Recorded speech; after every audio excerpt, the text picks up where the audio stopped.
Ito ang Barangay LS 96.3, the FM station of GMA Network. Radyo Nobela. Radyo Nobela.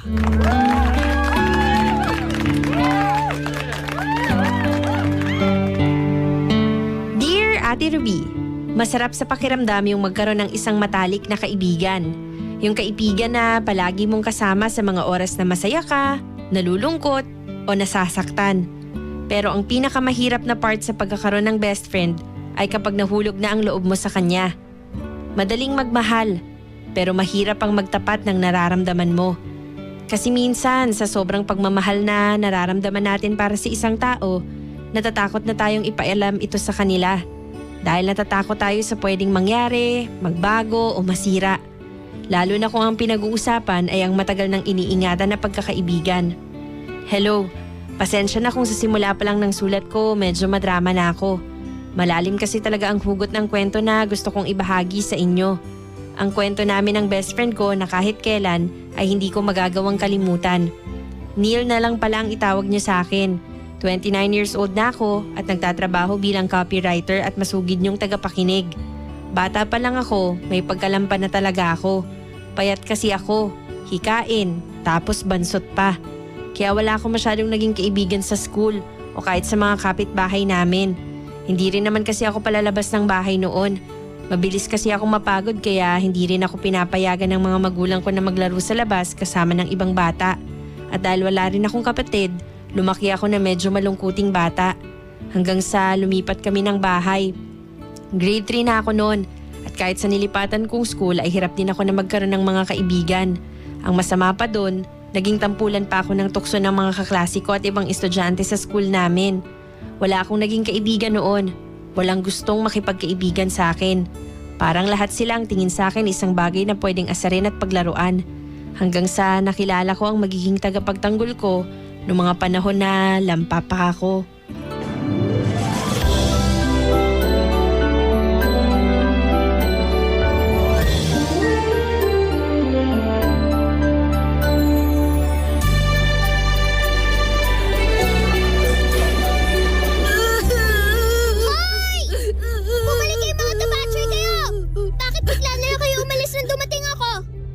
Duwag pala kayo eh!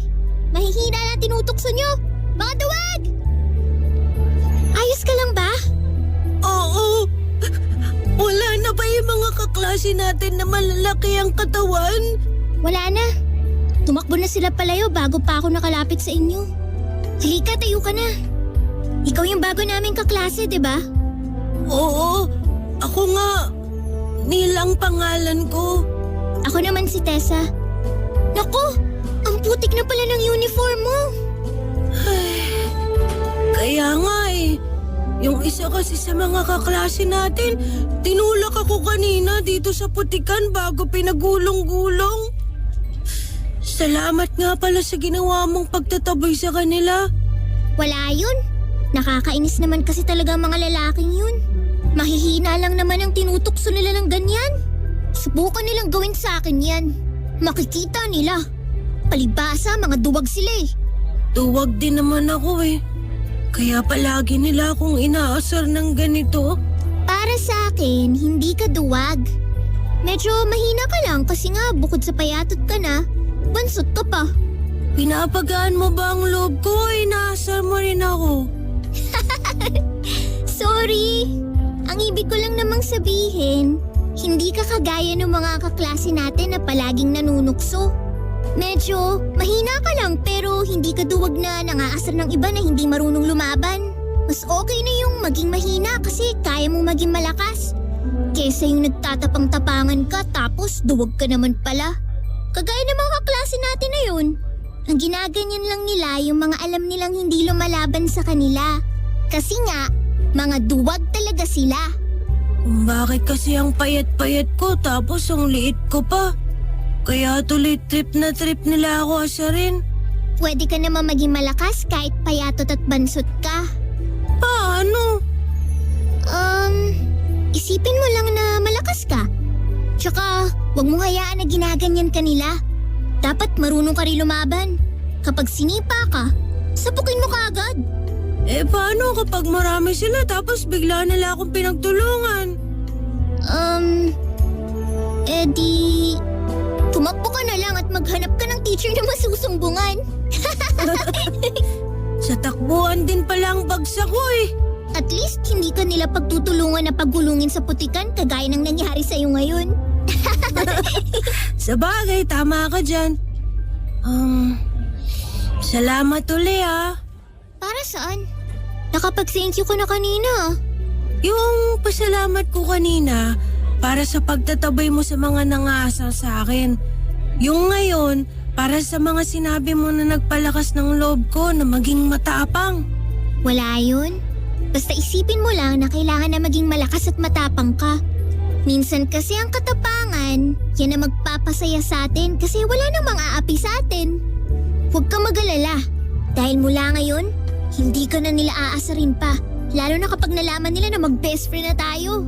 Best friend? Oo! Best friends na tayo mula sa araw na to. At ako na magiging tagapagtanggol mo. Ayos ba yun, Bes? Oo naman! Ayos na ayos, Bes!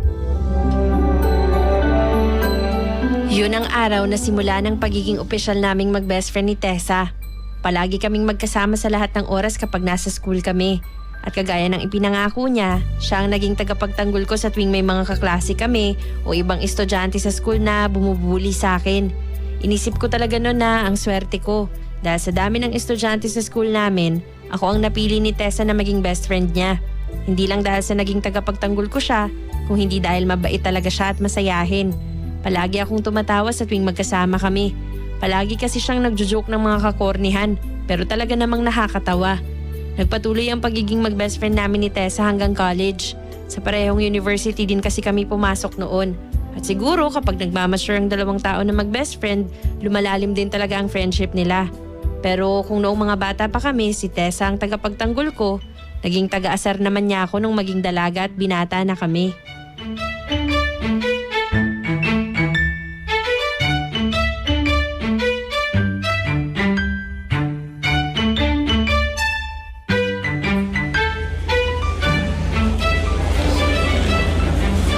Uy, Kulot! Kanina ka pa dito sa kantin? Sorry, ngayon lang natapos ang klase ko. Oo, kanina pa. Kasi ang sabi mo maaga kang pupunta dito kaya inagahan ko rin. Tsaka pwede ba, Bes? Huwag mo na nga akong tinatawag na kulot. Alam ko naman na kulot talaga ang buhok ko pero hindi mo na kailangan ulit-ulitin yun. Eto talaga oh. Alam mo naman na naglalambing lang ako kapag tinatawag kitang kulot eh. Huwag mo na nga kasing ulit-ulitin. Tsaka teka nga, bakit ba ngayon ka lang?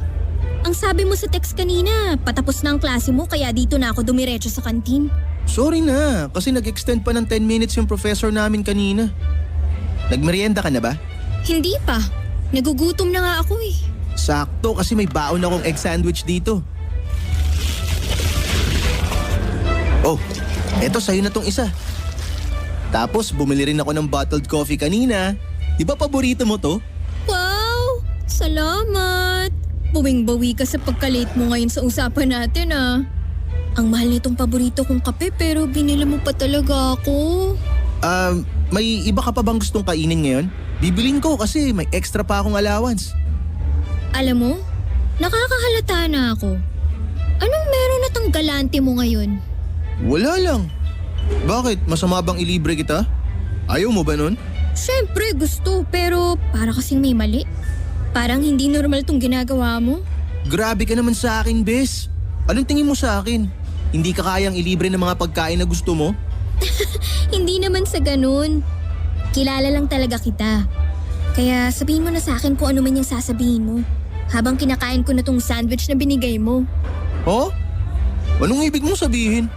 Sus naman, Bes. Ako pa ba ang aartihan mo ng ganyan? Dali na, sabihin mo na sa akin kung ano yung favor mo na yan. Bago pa magbago ang isip ko na hindi ka pagbigyan sa kung ano man yung papagawa mo sa akin. Ay, sige na nga, sasabihin ko na. Sabi na nga ba at may kailangan ka sa akin? Ano ba yun, Bes? Di ba kasama mo sa dance group si Meryl? Oo, bakit? Type mo, no? Nako, hindi ka papasa doon kasi mataas ang standard doon sa lalaki. Eto naman, pinapahina mo kaagad yung loob ko eh.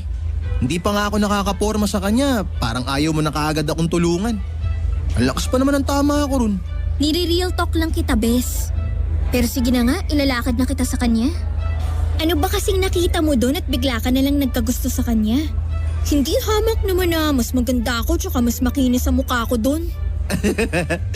Alam mo, Bes, sasang-ayon siguro ako na mas maganda ka kay Meryl sa oras na umunat yan kulot mong buhok. Aray, bakit mo naman ako inampas? Kasi kanina ka pa. Hindi lang ako nakapagsuklay na maayos kanina dahil sa pagmamadali ko na pumunta dito. Tapos aasarin mo pa ako ng aasarin?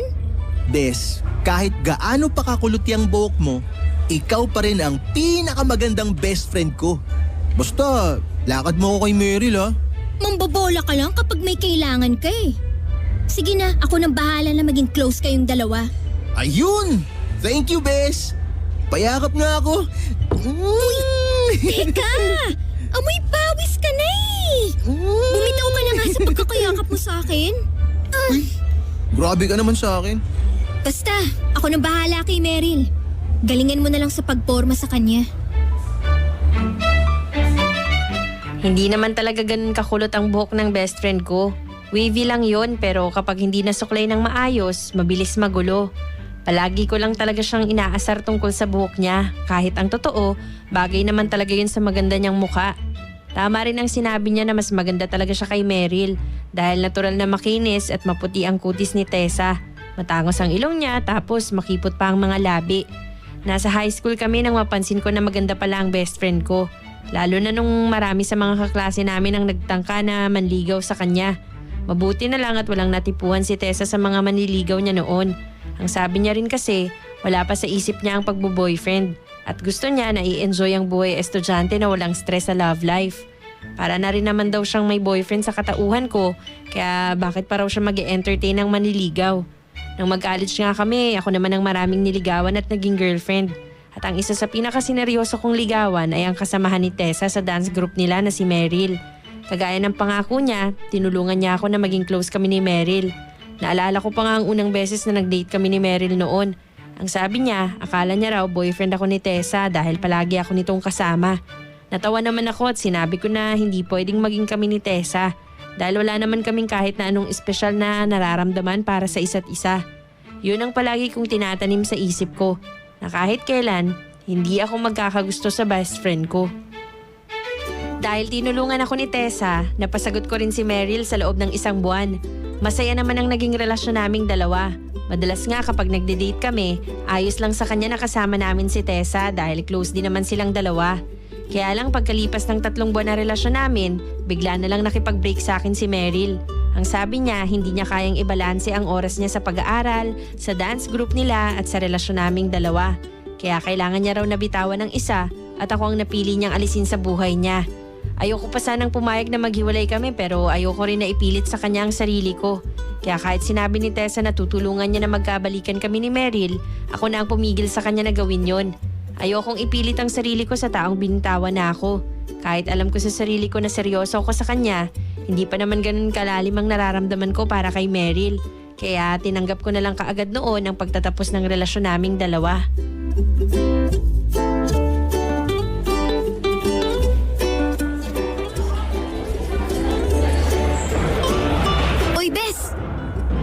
Ka na naman dyan. Hindi ah. Pinapanood ko kaya yung mga nagpa-practice ng basketball. Bakit dyan ka nakatingin? Nasa kabilang side na kaya yung mga nag-aagawan ng bola. Pa? Oo nga no. Ang bilis naman nilang tumakbo. Nasa kabilang court agad. Ewan ko sa'yo. Ano na naman ba kasi yung iniisip mo at parang ang lalim? Wala. Wala. Pero kung hindi pa kita tatapikin, parang hindi ka magigising sa pagkatulala mo dyan. Huwag mong sabihin na si Meryl pa rin yan ah. 1 buwan na kayong break pero parang hindi ka pa rin nakaka-move on sa kanya. Naka-move on na ako sa kanya no, tsaka sa naging relasyon naming dalawa. Weh, hindi nga. Hindi talaga siyang laman ng isip mo ngayon? Ay. Okay, fine. Aaminin ko na. Siya nga ang iniisip ko. Pero hindi dahil sa hindi pa ako nakaka-move on sa paghihiwalay naming dalawa. Bakit mo nga iniisip si Meryl? Wala lang. Para kasing Ang bilis niya lang akong binitawan. Ganun talaga. May mga tao na nahihirapan na hatiin ang oras nila. Alam mo naman na palaging kasama sa Dean's List si Meryl. Tapos, active din siya sa dance group namin. Kaya hindi ko rin talaga siya masisi kung hindi niya mabalanse ng tama ang oras niya. Dapat nung una pa lang, hindi niya na ako in-entertain. Hindi niya na hinayaan na ligawan ko siya kung hindi naman pala niya ako kayang pangatawanan. Nung makausap ko siya, ang sabi niya gusto ko naman daw talaga niya. Na seryoso siya sa relasyon yung dalawa. Kaya nga sana raw kapag nakagraduate na tayo ng college, pwede pa rin daw maging kayo. Kung seryoso naman pala siya sa akin, dapat hindi niya na ako hiniwalayan. Kaya ko namang mag-adjust sa schedule niya eh. Kilala mo ako, Bes. Hindi ako demanding na boyfriend. Oh! Hindi ka nga demanding na boyfriend, pero demanding ka na best friend. Ikaw naman kasi. Bakit hindi na lang ako niligawan mo kaysa kay Meryl? Pareho naman kami magaling sumayaw, matalino, tsaka maganda pa. Bes, alam mo naman na hindi tayo talo. Kasi nga mag-best friends tayo.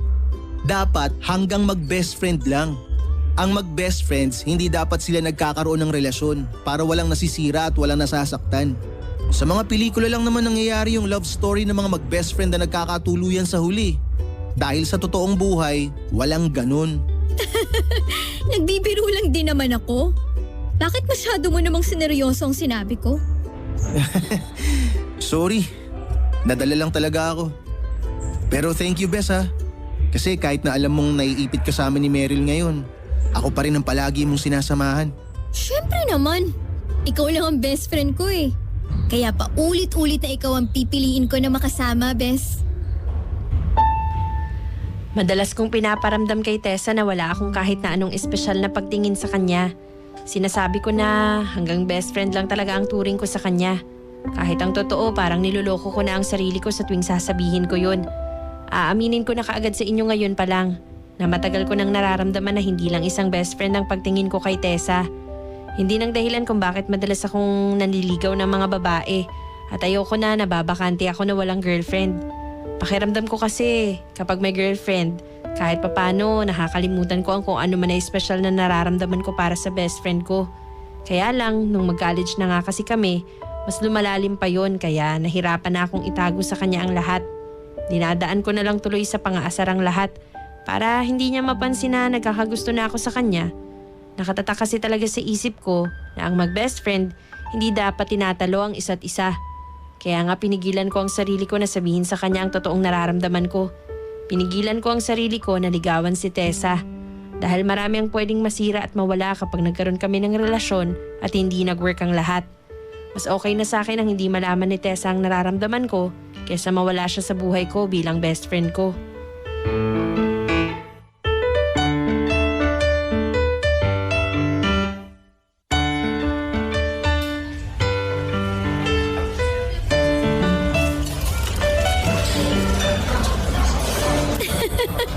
Ano ka ba? Hindi mo na kailangan gawin yun. Basta, kung gusto mo pumunta sa bahay, kahit magdala ka na lang ng prutas para sa parents ko. Oo, ayos na yun. Bes, eto na yung pagkain natin. Sa Sabado? Hindi raw available yung tuna pie, kaya pinalitan ko na lang ng ice cream yung request mo. Siguro sa hapon na lang. May lakad kasi kami ng best Tingnan friend mo ko to, sa hindi ako umaga. pinapansin. Pero half day naman yun, kaya libre na ako sa hapon. Uy, Bes! Naririnig mo ba ako? Hello? Nandito na ako sa table natin. Hala, bes. Sorry. Saglit lang, magpapaalam lang ako dito sa kausap ko. Hello, Kaloy?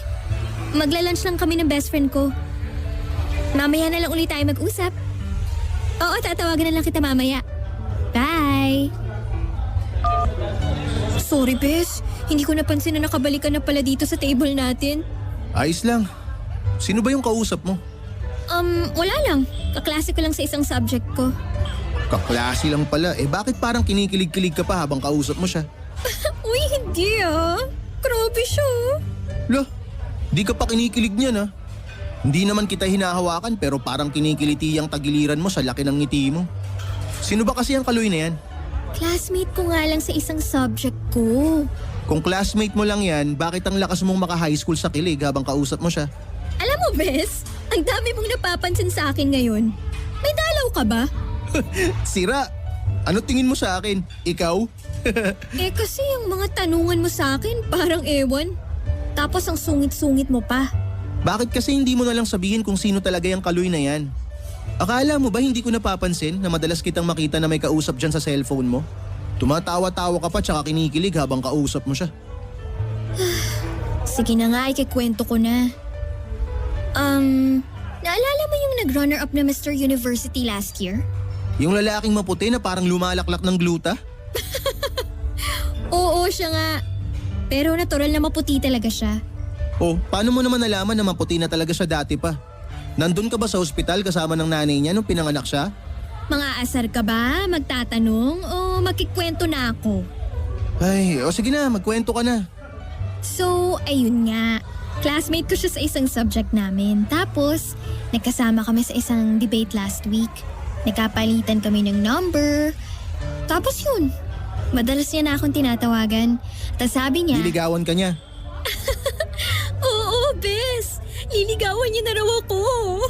Eh di ba bakla yun? Ang judgmental mo Hindi ba klase Kaloy? Maputi lang talaga siya at maayos manamit. Sa Sabado nga raw lalabas kami. Sama ka, bes ha? Hapon naman yun eh. Bakit naman ako sasama? Eh date niyong dalawa yun. Siyempre. Gusto ko makilala mo siya. Malay mo siya na yung maging boyfriend ng best friend mo. Bahala na. Titingnan ko kung wala akong lakad ng Sabado ng hapon. Ang sungit naman ito. Basta akin ang buong Sabado mo.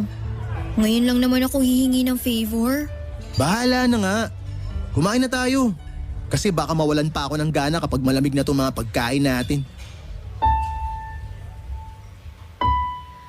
Yun ang unang pagkakataon na nakita kong kinikilig ng ganun si Tessa.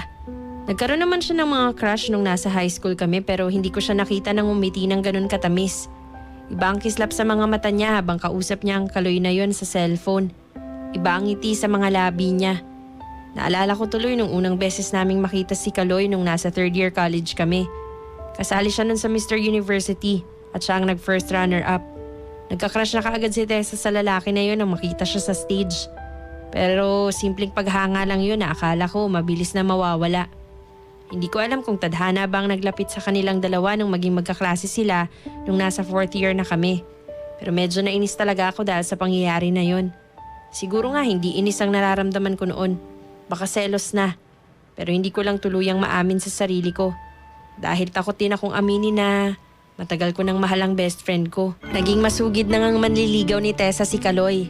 Sa lahat ng mga nagtangkang manligaw sa best friend ko, masasabi ko na si Kaloy talaga ang pinaka-ma-effort sa lahat. Pumupunta kasi siya sa bahay mismo ni Tessa para doon siya dalawin. At nung unang beses na dumalaw doon si Kaloy, naramdaman ko na nagustuhan ito ng parents ni Tessa. Nakita ko rin kung paano unti-unting naging malapit sa isa't isa sina Kaloy at Tessa. Gusto ni Tessa na sumama ako sa mga date nilang dalawa pero syempre, naaasiwa din naman akong sumabit sa date nila. Kaya paminsan-minsan ko lang pinagbibigyan si Tessa na sumama ako sa kanila. Mabait din naman si Kaloy sa akin at kahit kailangan ay hindi siya nagparamdam ng kahit na anong kayabangan. Sikat nga rin pala siya sa university namin dahil nga artistahin talaga ang itsura niya. Tapos miyembro siya ng pinakamagaling na cheer dance team sa university. Hindi rin naman talaga siya mukhang bakla kahit maputi siya. Sinasabi ko lang yun para asarin si Tessa. Pero ako pa yata ang mas naasar sa bawat araw na mas nagiging malapit sina Kaloy at Tessa sa isa't isa. Hanggang sa sabihin na nga sa akin ni Tessa noon na parang lumalalim na ang pagkagusto niya kay Kaloy. Sinabi ko na mas kilalanin pa niya sana si Kaloy dahil syempre ayoko na masaktan siya sa magiging unang boyfriend niya.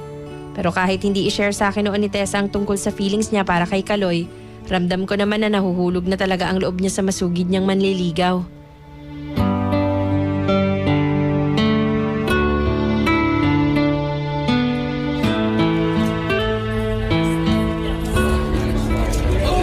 Bes! Buti naabutan kita dito sa rehearsal nyo. Hinintay talaga kita kasi ang sabi mo pupuntahan mo ako dito. Hindi ka na kasi nag-reply sa text ko kanina eh. Sorry, nalobat kasi yung cellphone ko nang dapat na itetext na kita. Alam mo naman yung cellphone ko, kapag na-drain ang battery matagal bago magbukas. Kaya chinarge ko muna habang naghihintay ako sa'yo. Bakit parang excited ka na makita ako ngayon? May good news kasi akong sasabihin sa'yo. Ikaw din? Actually, may gusto rin sana akong sabihin sa'yo. Good news din ba yan? Medyo. Pero sige, mauna ka na magsabi kung ano yung good news na gusto mong i-share sa akin. Naalala mo yung tula na sinulat ko tapos pinabasa ko sa'yo noong nakaraang linggo? Yung malungkot na tula na tungkol sa isang tao na palihim na nagmamahal? Oo, yun nga. Nakapasa kasi yon sa evaluation ng literary editor ng dyaryo natin dito sa university. At ipapublish daw nila yung tula na sinulat ko sa next issue ng newspaper natin. Hala! Nakakatuwa naman! Congrats, Bes! Alam ko na mapapublish din yung mga sinusulat mo kasi mahusay ka talaga. I-celebrate natin yan sa weekend, ah. Oo naman, syempre magse-celebrate tayo. Sagot ko kahit saan mo gustong kumain. Ikaw, Bes, ano yung good news na gusto mong sabihin sa akin? Tungkol ba yan sa scholarship mo? O tungkol yan sa dance contest na sasalihan nyo? Hindi tungkol doon, Bes. Saan pala?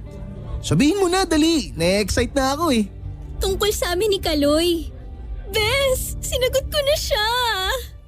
Boyfriend mo na si Kaloy?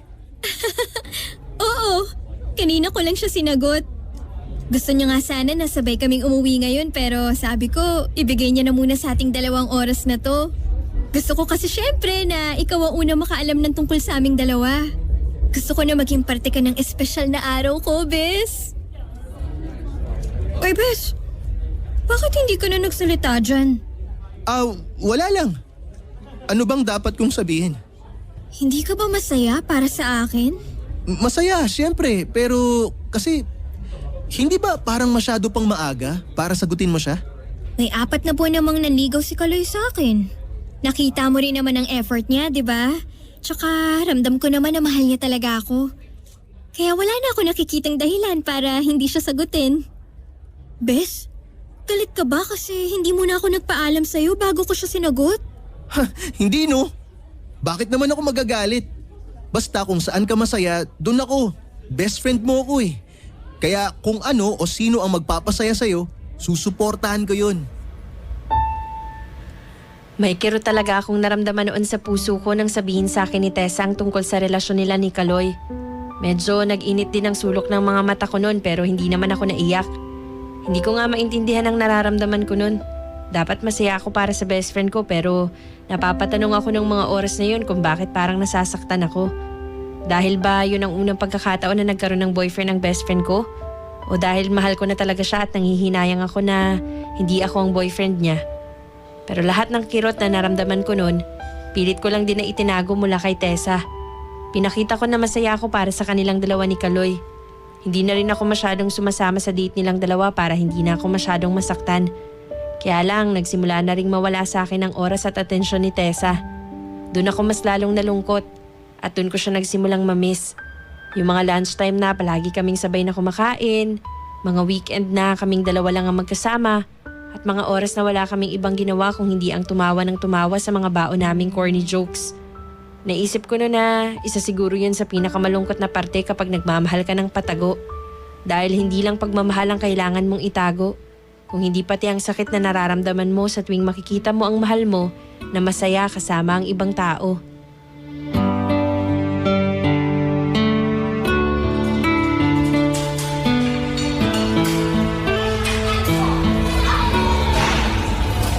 Oo, babe. Tatawagan na lang kita mamaya. Kasama ko pa kasi ngayon si Neil. Siya na rin maghahatid sa akin sa bahay kaya doon na lang siguro tayo magkita. Anong oras? Ikaw na bahala. Basta text mo ako kung anong oras ka makakapunta. I miss you too, babe. I love you. Bye! Ang tagal nyo namang mag-usap ni Kaloy. Tsaka magkasama lang kayo nung isang araw ah. Namiss nyo kaagad ang isa't isa. Hindi pa kasi kami nakikita mula kahapon. Tsaka pauwi pa lang kasi siya dito sa Pasig galing sa probinsya nila. Kaya alam mo yun, sobrang miss talaga namin ang isa't isa. Ano, tapos ka na bang kumain? Tara, mamili na tayo ng school supplies na kailangan ng kapatid ko. Mamaya na. Tinatamad pa ako maglakad-lakad eh.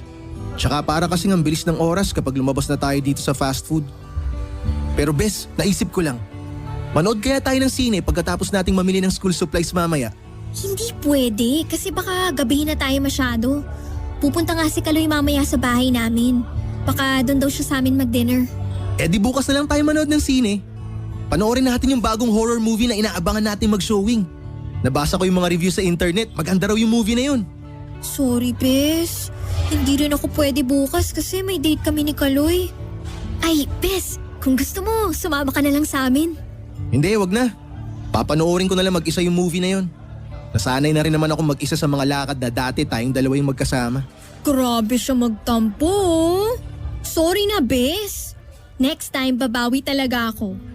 Huwag ka na magsungit. Please? Hindi ako nagsusungit, no? Eh ano palang tawag sa ginagawa mo ngayon? Huwag mong sabihing nagseselos ka. Paano kung sabihin ko sa yung oo? Nagsiselos nga ako. Ha? Nagbibiro ka lang, di ba? Hindi ako nagbibiro. At mas lalong hindi kita inaasar. Nagsiselos talaga ako. Tuwing magkasama kayo ni Kaloy. Bakit? Saan galing yan? Dahil ba palagi kong kasama si Kaloy? Dahil ba nawawala na sa yung oras ko bilang best friend mo? Tess, sinusubukan ko naman na ibalanse ang oras ko sa inyo ng boyfriend ko. Kaya sana, wag ka na magselos sa kanya. Hindi yun ang dahilan kung bakit ako nagsiselos. Eh ano pala? Bakit bigla ka na lang nagsusungit ng ganyan?